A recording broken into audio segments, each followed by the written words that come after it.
I told you. The VIP section isn't for hotel employees. Someone record this. This is going viral. Are you finished? No, not until you answer one question. Who invited you? Someone important. Everyone important knows me, so you better speak up. She didn't scream when the champagne exploded across her emerald dress.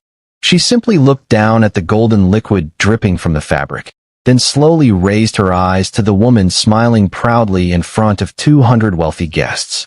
Every phone around the ballroom lifted a little higher. Someone whispered with a laugh, "This is going viral." Another guest shook his head. "I told you she didn't belong here." The room erupted with chuckles. Vivian Crawford folded her arms and tilted her chin higher. "I warned you," she said loudly. "The VIP section isn't for hotel employees." The laughter grew even louder. The young black woman standing before her didn't react. She calmly picked up a napkin from a nearby table and gently dabbed the stain on her dress. "I'm not a hotel employee," she said quietly. Vivian smirked. "Oh really? Then where's your invitation?" The woman looked at her. "I don't think I need to prove anything." "Oh, you definitely do." Before another word could be spoken, a waiter accidentally bumped into the crowd. Vivian grabbed the tray from his hands. "Oh dear, let's help her look the part." Without warning, she poured an entire glass of champagne over the woman's shoulder. Gasps echoed through the Crystal Pavilion ballroom. The string quartet stopped playing. Several guests burst into laughter. Phones continued recording.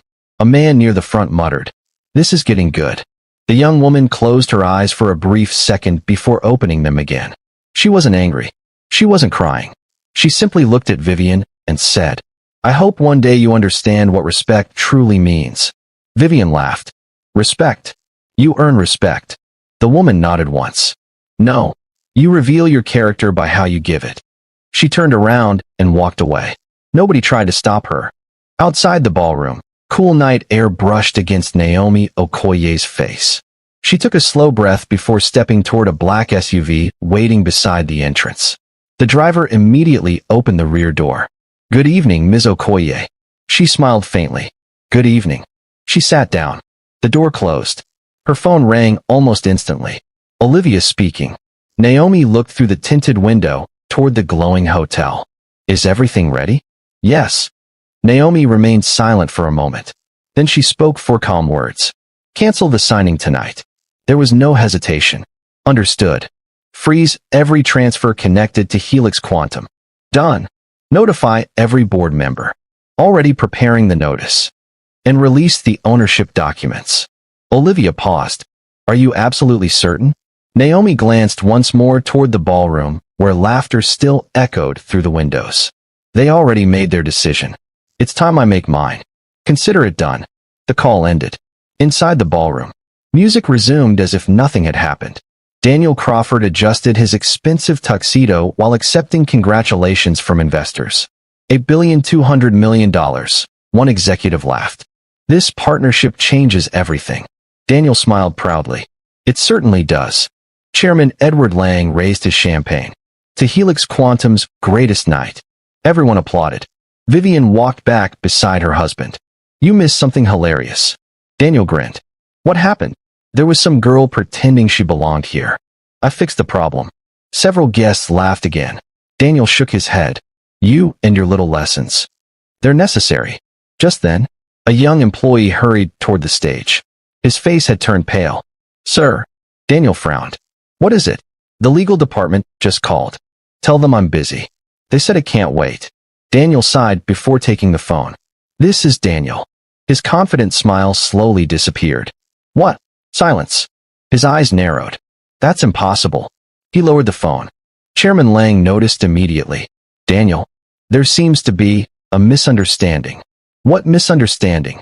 "Our funding department says every transfer has been suspended." The chairman laughed. "Probably a banking delay."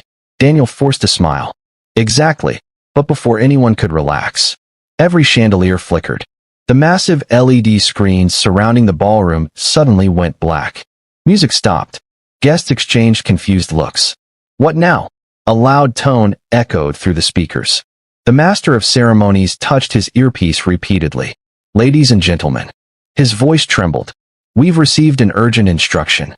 Daniel frowned. What instruction? The host looked toward the entrance. I've been asked to delay tonight's contract signing. The ballroom fell silent. Chairman Lang stepped forward. Delay? By whose authority? Nobody answered. Then, 3 lawyers wearing dark suits walked calmly into the ballroom. Each carried a leather folder. The lead attorney approached the microphone. Good evening. I represent Aurora Nexus Capital. A murmur spread instantly. Everyone knew that name. Aurora Nexus wasn't simply an investment company. It financed governments, airports, hospitals, and billion-dollar technology projects across several continents. Daniel straightened his jacket. There must be some mistake. The attorney ignored him. Effective immediately, Aurora Nexus Capital has suspended all financial support for the Helix Quantum Partnership. The room exploded with voices. What? No way. This has to be fake. Chairman Lang stepped forward angrily. You cannot make such an announcement without speaking to the majority shareholder. The attorney looked directly at him. I already have. Silence. Daniel frowned. Our majority shareholder is overseas. The attorney calmly opened the folder. I'm afraid you've never actually met your majority shareholder. He handed a document to the chairman. Edward's hands began shaking. This? No. Daniel grabbed the document. His heartbeat quickened. Printed across the top were the official ownership records. Aurora Nexus Capital. Majority owner. Naomi Grace Okoye. His eyes widened. No. Vivian slowly walked closer. What is it? Daniel couldn't answer. The ballroom doors suddenly opened once more. Large security officers entered. Not to remove guests, but to escort Aurora's legal team safely onto the stage. Every screen lit up again. Instead of company logos, a portrait appeared. The same young black woman Vivian had humiliated less than 20 minutes earlier. The room froze. One guest whispered, "That's her. The woman from earlier." Another voice trembled. She owns Aurora Nexus? Vivian's face drained of color. No, that can't be true. Then a hotel employee quietly spoke from behind her. It is. I recognized her when she walked in. Vivian spun around. You knew? The employee nodded. I thought everyone else did. Daniel slowly looked toward the ballroom entrance where Naomi had disappeared. His breathing became uneven. He remembered every word she had spoken. I hope one day you understand what respect truly means. For the first time that night, fear replaced pride. Fear spread through the Crystal Pavilion ballroom faster than any rumor ever could. Nobody spoke. Nobody laughed. The same phones that had recorded Naomi's humiliation were now recording Daniel Crawford's face as every ounce of confidence disappeared. Chairman Edward Lang looked from the ownership documents to Daniel. You told this board our primary investor preferred to remain anonymous. Daniel swallowed hard. That's what I was told. The attorney calmly adjusted his glasses. No, Mr. Crawford. You never asked. Another attorney stepped forward. Ms. Naomi Okoye instructed our office to negotiate every stage of this partnership. She specifically requested that no one receive special treatment because of her identity. Vivian staggered backward. No, this isn't happening. The lead attorney continued.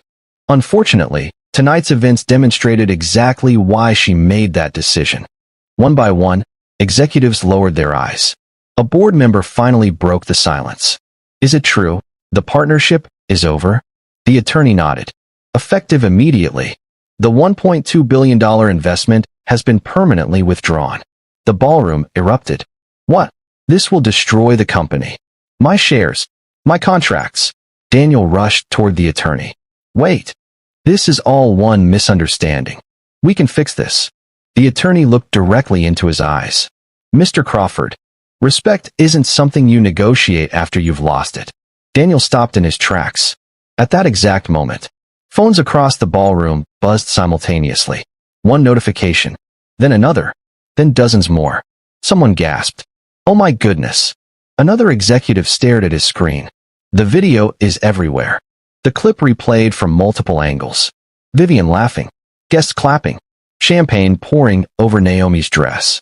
The caption read, "The woman they humiliated was the billionaire who funded their entire company." Within minutes, millions had already viewed it. Television stations interrupted their programming. Business reporters gathered outside the hotel. Financial analysts began predicting disaster. Inside the ballroom, investors quietly walked toward the exits. One after another, Daniel desperately tried stopping them. Please, let's discuss this. We've worked together for years. An older investor looked at him with disappointment. I invest in leadership. You showed me arrogance. Another executive removed his event badge. Our company can't survive this. I'm resigning. Then another. So am I. Within 10 minutes, half the board had walked away. Chairman Lang slowly removed the company pin from his jacket. He placed it on the table in front of Daniel. I trusted you. You built a company that looked impressive. But tonight, you revealed the culture behind it. Without another word, he walked away. Vivian grabbed Daniel's arm. Do something. Say something. Daniel looked around the emptying ballroom. There was nothing left to say. By sunrise, the headlines were everywhere. Billion-dollar deal collapses after public humiliation. Helix Quantum loses major investor.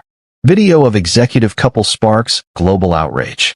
News channels replayed the champagne incident over and over. Former employees began sharing stories of how cleaners, drivers, receptionists, and junior staff had been treated for years. The company's reputation collapsed overnight. Banks suspended negotiations. International partners canceled meetings. Within hours, Helix Quantum stock lost nearly 70% of its value. Daniel sat alone inside his office. His phone wouldn't stop ringing. He finally answered. Hello, Mr. Crawford. This is the board. We voted unanimously. He closed his eyes. I understand. You are removed as Chief Executive Officer effective immediately. The call ended. Vivian slowly walked into the office. Her eyes were swollen from crying. What now? Daniel stared through the window. I don't know. For the first time in years. He truly didn't. The following morning, a modest neighborhood woke to birds singing and children laughing. Naomi stood outside her small but beautiful home, watering flowers lining the front path. She smiled as a little girl from next door waved. Good morning, Miss Naomi. Good morning, sweetheart. I like your flowers. Thank you. They grow better when someone cares for them. Just then, a black luxury SUV stopped outside the house. Daniel stepped out first. His expensive suit from 2 days earlier had been replaced with simple clothes. Vivian followed behind him. Neither looked anything like the confident couple from the gala. Daniel hesitated before knocking. Naomi opened the door herself. She wasn't surprised to see them. I wondered how long it would take. Vivian immediately lowered her head. We're sorry. Naomi remained silent. Daniel spoke next. We came to apologize. We judged you. We were wrong. Naomi invited them to sit on the front porch instead of inside. She poured each of them a cup of tea. For a few moments, nobody spoke. Finally, Vivian's voice broke. I've replayed that night 100 times. I wish I could take it back. Naomi looked at her gently. Which part? Vivian blinked. What do you mean? The champagne. The insults. The laughter. Or assuming I wasn't worthy because of how I looked? Tears rolled down Vivian's cheeks. All of it. Daniel leaned forward. Please, give us one more chance. We'll make everything right. Naomi slowly shook her head. You still don't understand. Daniel frowned. What don't we understand? You think your biggest mistake was humiliating an investor.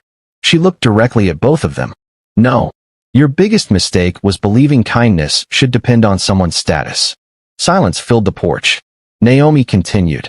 If I had truly been a waitress, if I had been a cleaner, if I had been the woman serving your food, would pouring champagne on me have been acceptable? Neither of them answered. Because there was no answer. Naomi smiled sadly.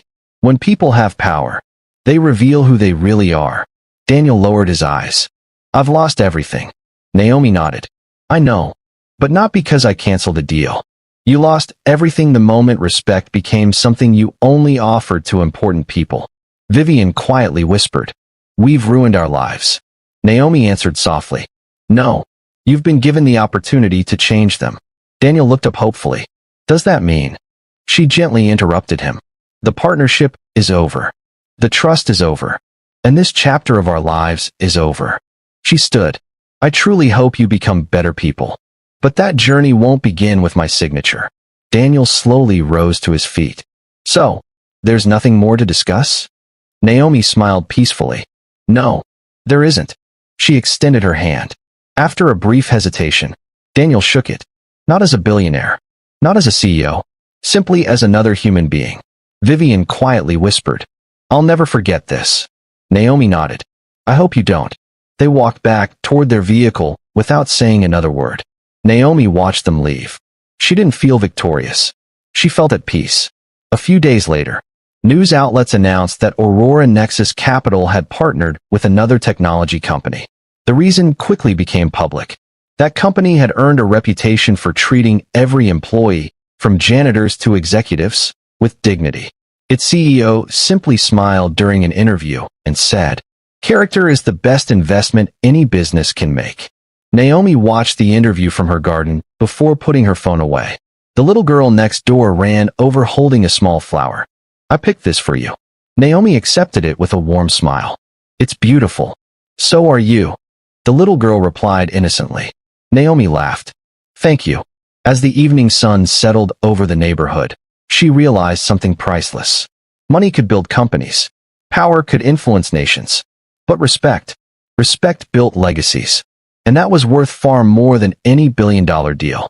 If this story touched your heart, don't forget to like this video, subscribe to the channel, and turn on the notification bell so you never miss another powerful story. Also, tell us in the comments, if you were Naomi, would you have forgiven Daniel and Vivian and given them another chance, or would you have made the same decision she did? We'd love to read your thoughts. Until the next story, remember this. Never measure a person's value by their appearance, because the quietest person in the room may be carrying the future in their hands.